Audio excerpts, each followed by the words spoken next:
Sa Rusya, may alok na 2,000 at 200 dolyar sa mga dalagang estudyante para magkaanak. Sa isang nakakagulat na bagong patakaran, ang rehayon ng Oreo ang naging una na magbayad sa mga buntis na kabataan kahit walang minimum na edad. Tinutukoy ito ng mga opisyal bilang suporta pero tinatawag naman itong pabayaan ng mga kritiko. Tinatago ng mga autoridad ng Rusya ang isang malubhang krisis. Natataranta sila na kapag nalaman ang tunay na bilang, baka magalit at mawalan ng kontrol ang publiko. At bago pa tuluyang mawalan ng kontrol ang sitwasyon, nagsimula na silang gumawa ng sobrang desperadong hakbang para hindi tuluyang magkagulo ang lahat. Alam ng lahat ang krisis na ito, kahit sa ibabaw lang. Dahil sa ilalim ng ibabaw, may nakatagong nakakakilabot na katotohanan na pilit nilang itinago. Ano nga ba talaga ang krisis na ito na pumapatay sa Rusya? Sige, bago tayo magsimula, pindutin mo muna ang like button. Tinitiyak nitong hindi itatago ng algorithm ang video na ito. Di tulad ng ginagawa ng Rusya sa katotohanan. Salamat. Noong Hulyo 2, 2025, tahimik na naglabas ng bagong ulat ang Rosstat, opisyal na ahensya ng estadistika ng Rusya. Ngunit may kulang. Walang datos tungkol sa kapanganakan, kamatayan, o migrasyon. Wala na ang buong seksyon tungkol sa demografiya. Pero hindi ito isang beses lang na aberya. Sinadya talaga ito. Dahil ilang linggo lang ang nakalipas, si United States Secretary of State Marco Rubio ay naglabas ng isang malaking balita. Ayon sa kanya, mahigit 10,000 sundalong Ruso ang namatay sa digmaan sa Ukraine. Hindi lang nasugatan. Biglang itinigil ng Russia ang paglalathala ng datos ng populasyon. Palagay ko, hindi ito nagkataon lang. Sa kabila ng mga ito, walang humamon sa gobyerno kundi isa lang.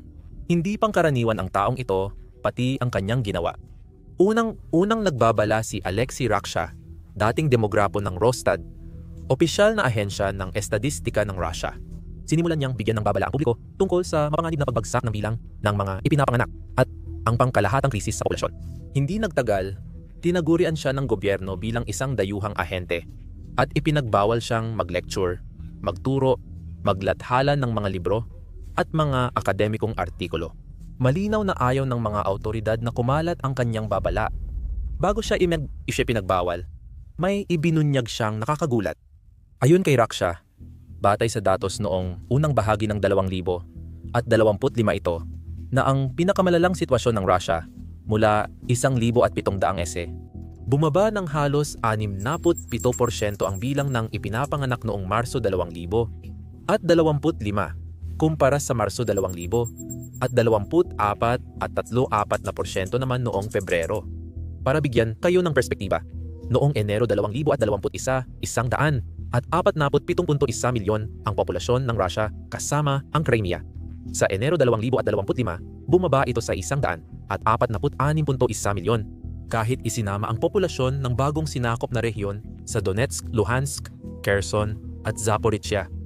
Simula nang magsimula ang sigalot Russia-Ukraine noong 2022, unti-unti nang itinago ng Russia ang impormasyon. Nawawala ang mga datos gaya ng life expectancy at sanhi ng kamatayan. Nawala na rin sa pampublikong talaan ang detalye ng mga refugee at internal na migrasyon. Mas nakakatakot pa dito, hindi ito nagsimula dahil sa digmaan. Matagal nang nagsimula ang blackout na ito. Ilang taon na ang nakalipas. Pagkatapos magsimula ang ika-4 na termino ni Putin noong 2018, hindi na naging prioridad ang pagiging bukas o transparent. Ang Open Government Initiative ay layong dagdagan ang transparency at partisipasyon ng mamamayan sa pamahalaan gamit ang Open Data Portal at iba pang paraan. Simula 2018, halos tuluyang binuwag at iniwan ang pampublikong konsultasyon at e-petisyon. Opisyal na dahilan, pambansang seguridad. Pero ang totoo, takot sila sa nilalabas ng mga numerong ito. Kapag naging delikado ang katotohanan, bigla na lang silang nawawala. Ang datos ng mga namatay kada rehiyon ay maaaring magbunyag ng ayaw ipakita ng Russia ang totoong halaga ng digmaan. Mas mataas ng ilang ulit ang bilang ng mga nasawi mula sa Bashkortostan at Tardistan kaysa sa Yaroslavl at Smolensk. Ipinapakita ng hindi pagkakapantay-pantay kung sino talaga ang nagbabayad sa digmaan. Isipin mo kung ang datos na ito ay ilalabas sa publiko. Ipapakita agad nito kung aling komunidad ang pinakaapektado na posibleng magdulot ng kaguluhan.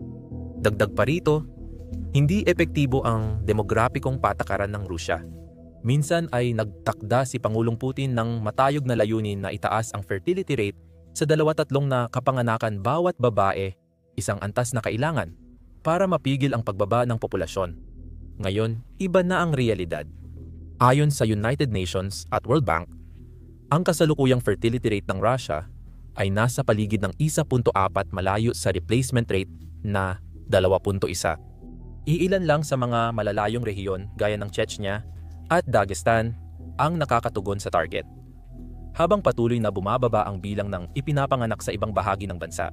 Kaya, kung maglalabas ang gobyerno ng updated na datos kada rehiyon, lalo lang nitong mapapatunayan na malayo sa katotohanan ang mga target na ito at patuloy na lumiit ang populasyon ng Russia na may pangmatagalang epekto sa ekonomiya at lipunan. Huwag ding kalimutan ang politika. Kapag nakitang di epektibo ang mga kampanya gaya ng batas sa alak o benepisyo sa mga ina, nababawasan ang tiwala ng publiko. Sa pagtatago ng datos, kontrolado ng gobyerno ang kwento. May mas pinagtatagong sensitibong issue ang Rusya sa mga Ruso, ang migrasyon. Dahil sa pagdami ng migrante mula gitnang Asya sa Moscow at St. Petersburg, posibleng lumala ang tensyon sa lipunan dahil sa biglaang pagbabago sa demograpiko. Maaaring ibunyag ng estadistika ang mga hidwaang itinatanggi ng Rusya na hindi na bago sa kasaysayan. Noong dekada 1970 sa Unyong Sobyet, itinigil nila ang paglalathala ng datos ng inaasahang haba ng buhay ng bumaba ito. Ngayon, mas malala pa. Kamakailan lang, ang pangunahing ahensya ng estadistika ng Rusya, ang Rosstat, ay tumigil sa paglalathala ng ilan sa pinakamahalagang datos tungkol sa demografiya. Ang pinakahuling ulat ay para Mayo 2000 at 25 na inilathala pa noong Hulyo. Pero pagkatapos noon, bigla na lang natahimik ang lahat. Ayon sa mga ulat ng Kiev Post, nagpasya na raw ngayon ang Rusya na hindi na ilalathala sa publiko ang mga datos na may kinalaman sa bilang ng namamatay, ipinapanganak, kasal, diborsyo at migrasyon. Sa halip, ang impormasyong ito ay ibabahagi lang sa opisyal na ahensya at pipirmahan ng mga opisyal. Kaya hindi na ito maa-access ng publiko. Bawat detalye ay binura na. Halos lahat ng buwan ng ulat tungkol sa demograpiko ay nawala na rin. Kasama rito ang eksaktong bilang ng mga ipinanganak, namatay, nagpakasal o nagdiborsyo sa isang buwan at kung saan ito naganap. Dati, may paghahati sa rehiyon pero nawala na ang lahat ng iyon. Unti-unting itinago ng pamahalaang Ruso ang mahahalagang datos tungkol sa totoong kalagayan at galaw ng kanilang populasyon. Kahit buwanang o taunang ulat ng pagkamatay, tahimik nila itong binura o nilagay sa mahigpit na akses. Pinakanakabahala sa kwento ay ang datos ng populasyon ng Rusya. Kamakailan, tahimik na itinigil ng pamahalaan ng Rusya ang paglalabas ng mahahalagang datos sa demografiya. Ang biglaang pananahimik ay nagdulot ng pag-aalala. Noong 2000 at 21,100 at 47.1 milyon ang populasyon ng Rusya. Ngunit bumaba ito sa 100 at 46.1 milyon pagdating ng 2025. Hindi lang ito pansamantalang pagbaba, kundi bahagi ng matagal ng lumalalang trend. Noong 2024 na itala ang record na pagbaba ng populasyon sa Rusya. May 60,000 na mas maraming namatay kaysa ipinanganak, 20% mas mataas ang population loss kaysa noong nakaraang taon. Sabi ng mga eksperto, hindi lang natural na dahilan ang paliwanag dito. Tumataas ngayon sa Rusya ang bilang ng excess deaths o labis na namamatay na lagpas sa inaasahan dahil sa edad, sakit o aksidente. Ipinapakita ng datos ang kaseryosohan nito. Noong 2022 umabot sa 22,000 ang labis na namatay. Ibig sabihin, 22,000 pang tao ang namatay kumpara sa karaniwang bilang kada taon. Ito ay malinaw na palatandaan na may malalim na mali kahit na hindi ito hayagang kinikilala. Noong 2023, naging 40,000 ito. Pagsapit ng 2024 lumobo sa mahigit 40,000. Maraming eksperto ang naniniwala na malaking bahagi ng mga pagkamatay na ito ay may kaugnayan sa digmaan. Sa mga rehiyon tulad ng Republika ng Tuva, Altai at Nenets Autonomous Okrug, naging mas agresibo ang pagre-recruit at mobilisasyon ng militar. Nakakagulat dahil ang tatlong rehiyong ito ay halos 30% ng lahat ng labis na pagkamatay. At nang akala mong hindi nalalala ang sitwasyon, mas matinding bangungot pa ang dumating sa Rusya. Kasabay ng paglaki ng populasyon, nawala na rin ang datos ng kapanganakan, pagkamatay, kasal at diborsyo. Una, tinanggal nila ang paghahati-hati ayon sa rehiyon. Tapos huminto na rin sila sa pag-uulat kahit ng pambansang kabuuan. Noong Marso 2000 at 25 umabot sa pinakamababang antas ang birth rate. 3,000 sanggol lang kada araw, pinakamababa sa halos 2 siglo ng pagtatala. Ito ang pinakamalalang bangungot. Dahil kung wala kang sapat na kabataan para palitan ang matatanda, maaaring bumagsak ang bansa. Halimbawa nito, ang China, na akala ng lahat ay may pangalawang pinakamalaking populasyon sa mundo.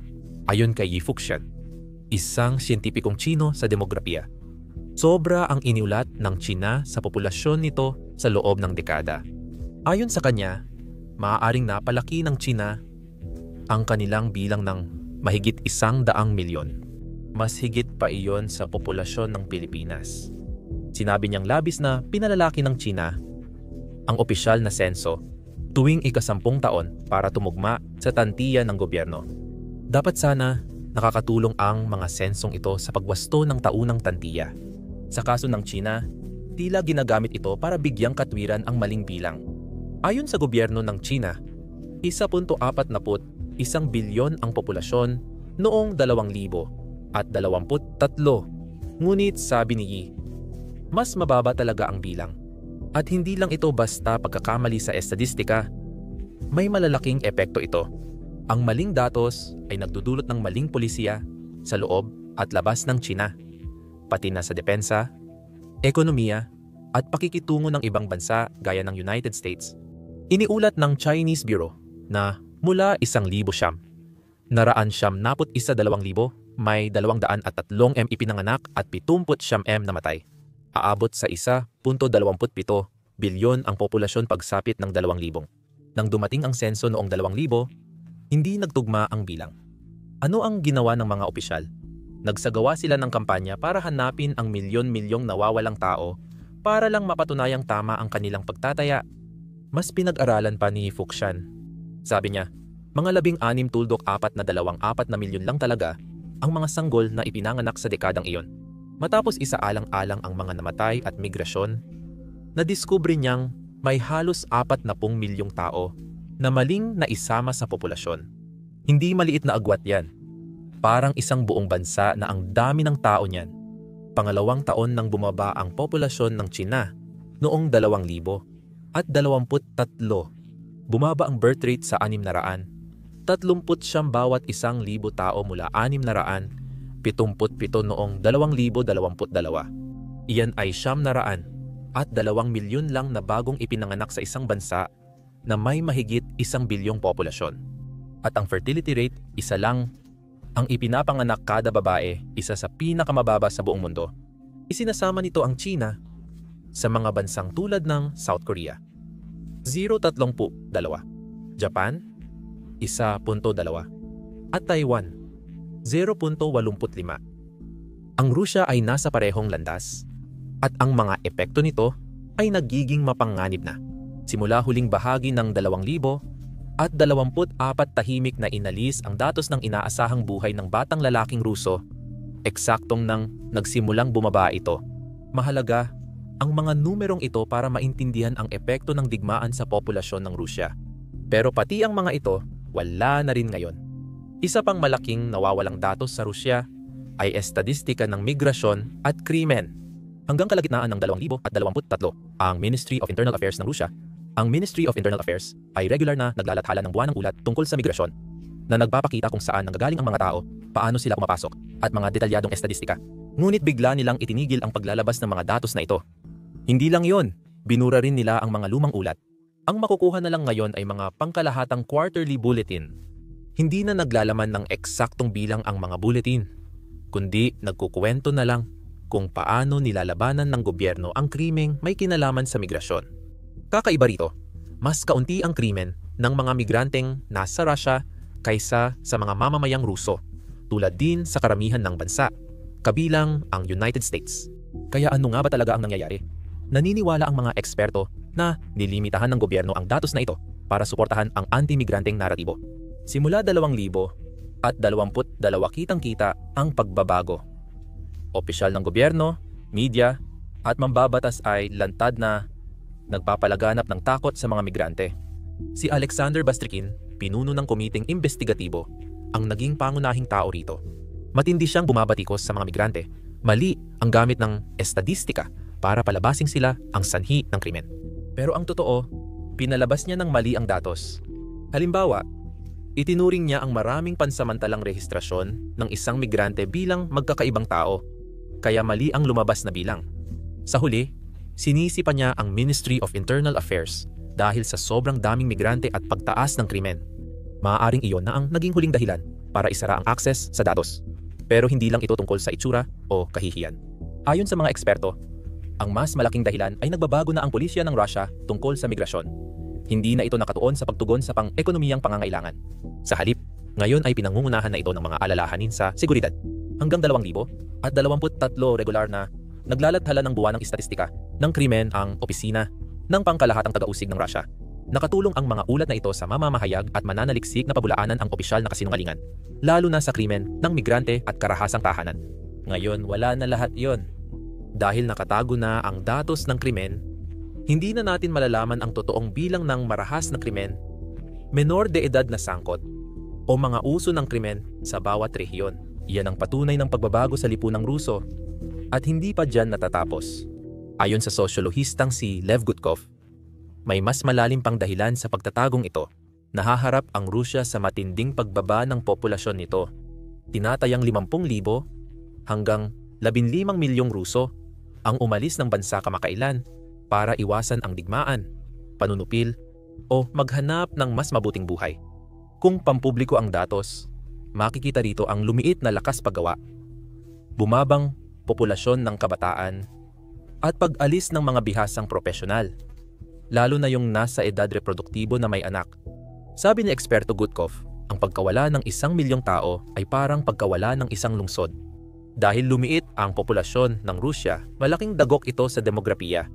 Lalong lumalala ito dahil sa dami ng namamatay at agwat ng kasarian. Ngayon, kapag tiningnan natin ang mga birth rate ng Rusya, mukhang mas maganda ang sitwasyon sa unang tingin. Oo, dumadaan pa rin ang Rusya sa ikalawang demograpikong transisyon. Iyan ang panahon kung kailan nagbabago ang mga pattern ng panganganak, tulad ng mas huli na nagkakaanak ang mga tao o pinipiling huwag magkaanak. Sa Rusya, tumataas ang edad ng mga kababaihang unang nagiging ina at mas kaunti na ang mga babaeng nagkakaroon ng kanilang unang anak. Bumaba dati ang bilang ng mga ipinapanganak na pangalawang anak, pero ngayon ay hindi na bumababa. Ngayon, bumababa na rin ang bilang ng mga ipinapanganak na ikatlong anak. Ito ay posibleng bunga ng nabawasang pangalawang anak noong 2022 dahil sa pagbabago ng polisiya noong 2020. Inilipat ang maternity capital mula sa pangalawang anak sa panganay. Nagdulot ito ng domino effect. Kumonti ang pangalawang at pangatlong anak. Pero may kakaiba dito. Sa kabila ng mga pagbagsak na ito, mas marami pa ring malalaking pamilya sa Russia kumpara sa maraming mauunlad na bansang Kristiyano ang karamihan. Dahil ito sa maternity capital, tumataas na relihiyosidad at mga uso sa lipunan. Mas madalas ang pamilyang may 4 o higit pang anak kaysa akala mo. Nakakatulong ito mapanatili ang fertility rate sa 14 mas mataas kaysa karamihan ng Europa. Kakabigay lang ng nakakabiglang anunsyo ng YouTube, nagbabayad ito ng $64 milyon kada araw sa mga creator. Bakit? Well, dahil kulang pa ang mga creator sa YouTube. Kaya makikita mo sa homepage mo ang mga video na may mas mababa sa 1,000 views tulad nito. Hindi ibig sabihin na lahat kailangan mag-umpisa ng sariling channel. Pero kung naisip mo nang magsimula ng YouTube channel or faceless channel, ngayon ang tamang panahon para gawin yon. Araw-araw, milyon-milyon ang binabayad ng YouTube sa mga creator. At mas tinutulungan na nila ngayon ang mga bagong at maliliit na channel. Alam kong marami kang tanong kung paano simulan at palaguin ang channel, at madalas din kaming makatanggap ng emails mula sa inyo tungkol dito. At kaya napagdesisyonan naming ilagay lahat ng aming YouTube na payo sa isang YouTube video ng libre. Kung interesado kang magsimula ng sariling YouTube channel, panoorin mo ang video na iyon dito sa YouTube sa pamamagitan ng pag-click sa link sa description o sa card sa iyong screen. Gayunpaman, hindi ibig sabihin ito na umaapaw na sa mga sanggol ang Russia. Bumaba ang bilang ng ipinapanganak, hindi lang dahil sa fertility decisions. Dahil rin ito sa mas kaunting babaeng nasa edad ng panganganak ngayon. Kahit pareho ang dami ng babaeng nagkakaanak, bumababa pa rin ang bilang ng ipinapanganak. Malaking tagumpay ang Rusya sa pagtaas ng ipinapanganak mula 2,000 at 6,200 at 15 dahil sa maternity capital. Tumaas ang fertility rates mula 100 at 28 hanggang 176% na pagtaas. Hindi biro ito. Ayon sa mga demographer, huminto na ang pag-usad at hindi nakakatulong ang mga pasya ng gobyerno ngayon.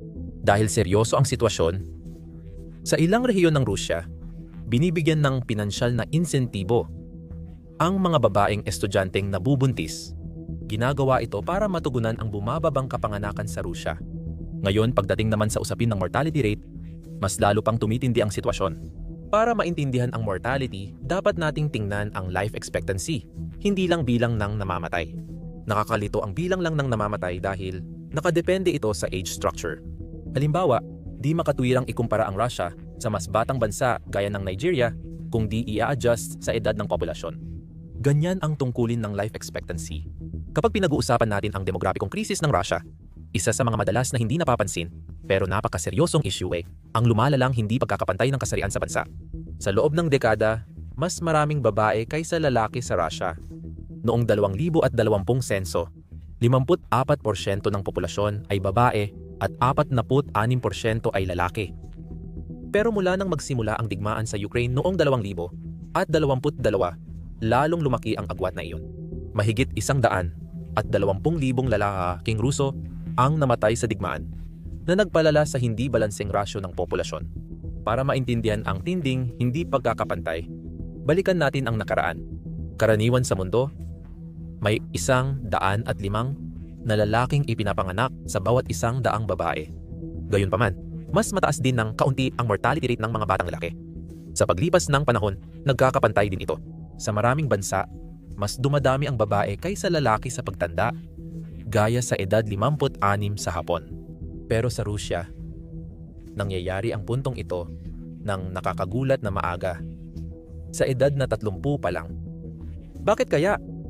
Dahil ang mga lalaki sa Rusya ay hindi talaga nabubuhay ng kasing tagal. Hawak ng Rusya ang record sa pinakamalaking agwat ng inaasahang buhay ng lalaki at babae sa mundo, na halos 11 taon. Batay sa pinakahuling datos, may 684 lalaki at 788 babae sa Rusya. Mahigit 10 milyong tao ang agwat. At hindi ito bagong issue. Matapos ang ikalawang digmaang pandaigdig, nagkaroon ng di-balancing rasyo ng kasarian sa Rusya dahil sa pagkawala ng milyon-milyong lalaki. Umabot sa mahigit 20 milyon ang agwat ng bilang ng babae at lalaki sa Unyong Sobyet sa kasagsagan nito. Habang tumatagal, gumanda ang hindi pagkakapantay. Pero dahil sa mataas na bilang ng namamatay na lalaking adulto, natigil ang pag-unlad ngayon. Pinalalalan ng digmaan sa Ukranya ang sitwasyon. Una, may namamatay sa labanan. Pangalawa, libo-libong kabataang lalaking Ruso ang tumakas sa bansa para iwasan ang sapilitang pagsundalo. Ibig sabihin nito, nawawalan ang bansa ng mga kalalakihan sa mismong edad na pinakamahalaga para sa pagsisimula ng pamilya. Nagdadagdag ito ng pressure sa bumababang bilang ng kapanganakan sa Rusya. Ipinapakita ng datos mula sa 2021 census na patuloy na mas marami ang mga babae kaysa sa mga lalaki ng humigit kumulang 105 milyon, isang bilang na halos hindi nagbago mula 10 taon na ang nakalipas. Mas mabuti na ito kaysa sa 207 milyong agwat noong 1900 at 50 Soviet census. Pero nakakabahala pa rin ang mabagal na pagbabago. Nag-aambag ito sa pagdami ng mga pamilyang pinamumunuan ng mga single na ina at sa kabuuan ay mas kaunting mga kasal. Ayon sa mga demographer, ang ganitong hindi balanse ay apektado hindi lang ang birth rates, kundi pati ang lipunan. Kung maraming kabataan ang walang kapareha, maaaring magdulot ito ng pagkadismaya, tensyon at paglitaw ng mapanirang kilusan sa lipunan. Tulad ng mga incel na grupo, mga taong sinisisi ang lipunan o mga babae sa kanilang hindi sinasadyang pagiging walang partner. May sarili ring problema ang kakulangan ng mga lalaki. Sa tradisyonal na lipunang Ruso, napapasailalim ang mga babae May kompetisyon para sa lalaki, may stigma sa pagiging dalaga, at napipilitang magtrabaho ng sobra kapag kulang ang kalalakihan. Ayon sa mga sosyolohista, kahit moderno na ang mga pagpapahalaga, tinuturuan pa rin ang mga batang babae sa Rusya na mahalaga ang paghahanap ng mapapangasawa. Kapag kaunti ang lalaki, tumataas ang kompetisyon, pagkabalisa, at issue sa mental health ng kababaihan. Nakakasira rin ito ng pagkakaisa dahil nagiging karibal ang mga kababaihan sa halip na kakampi. Ano ang epekto kapag tinatago ng mga bansa tulad ng Rusya ang demograpikong datos? Hindi lang ito simpleng paglihim tuwing digmaan. Mas malalim ang epekto nito. Ang datos sa demografiya ay batayan ng gobyerno sa paglalaan ng pondo, hindi lang para sa ulat, para sa paaralan, ospital, pensyon, gas at pampublikong transportasyon. Kung mali ang datos, mali rin ang budget. Kaya bawat rehiyon pwedeng sobra o kulang ang pondo dahil lang sa maling numero. Kadalasan ganito ang nangyayari. Sinubukan ng Rusya ayusin ang populasyon. Pero ano ang kinalabasan? Noong 2020, binago ng Rusya ang Maternity Capital Scheme para bigyan ng pera ang unang anak. Hindi lang ang pangalawa, upang mapataas ang bilang ng ipinapanganak. Tumatanggap ang mga pamilya ng tinatayang 466,000 rubles para sa pabahay, edukasyon o ipon sa pensyon. Layunin ng pagbabago ay mapagaan ang pinansyal na pasanin ng batang magulang. Pero ayon sa mga eksperto, hindi sapat ang pera para maresolba ang mas malalalim na problema gaya ng kawalan ng kasiguruhan sa trabaho at kakulangan ng childcare. Nagbabala ang eksperto at napatunayang tama sila ng datos. Pero kung ilulunsad ang mga ganitong pulisya ngayon, wala tayong paraan para masukat kung ito ay nabigo o nagtagumpay dahil, sa totoo lang, itinatago ang datos. Ganon din ang problema sa lokal na patakaran. Sa Vologda, binawasan lang ng gobyerno ang bentahan ng alak tuwing weekdays. Bakit kaya? Karamihan ng namamatay sa alak ay tuwing weekends. Kung walang mortality data, di malalaman kung epektibo ang polisiya. Kayang ideklara ng gobyerno ang tagumpay kahit walang ebidensya. Gaya sa Nizhny Novgorod na nagbigay ng maliit na insentibo sa panganganak. Inasahan nating makita ang resulta sa ilang buwan. Pero mukhang hindi na ilalabas ang mga numero, kaya di pa rin alam ang epekto. Lalong lumalala ang sitwasyon. Malamang hindi maglalabas ng ulat tungkol sa populasyon ang Russia ngayong taon. Tumigil na rin ang kanilang estadistikang portal sa paglabas ng karamihan sa mga indikador. Hindi na ito bago. Gaya ng nakita natin, ginawa rin ito ng Unyong Soviet noong 1970 at 70 nang bumaba ang inaasahang buhay. Imbes ayusin ang problema, huminto na lang sila sa paglalabas ng datos. Ganoon din ang ginawa ni Barus noong 2020. At kamakailan lang, naglabas ulit ng halos walang silbing estadistika. Kaya kapag itinatago ng mga bansa ang datos sa demograpiko, hindi lang ito tungkol sa mga numero. Nabubulag nito pati sarili nilang mamamayan sa kung ano ang gumagana, pumapalpak, at itsura ng hinaharap. Ganoon din sa economic indicator at datos ng infrastruktura. Simula ng digmaan, sinimulan ng Rusya na itago o burahin ang mahahalagang impormasyong pang-ekonomiya. Tahimik itong nagsimula, tapos naging agresibo. 3 larangan ang nawalan ng datos: burokratiko, pang-ekonomiya, at panlipunan. Sa mga ito, ang datos na pang-ekonomiya ang pinakamatinding sinensura. Matapos ang digmaan, itinigil ng Sentral na Bangko ng Rusya ang paglalathala ng datos sa reserbang ginto at pera. Pinayagan ang mga bangko na magdesisyon kung anong pinansyal na datos ang ilalantad. Mahalaga ito. Halos imposibleng matunton ang totoong kalagayan ng sektor ng pananalapi. Sumunod din ang Federal Customs Service.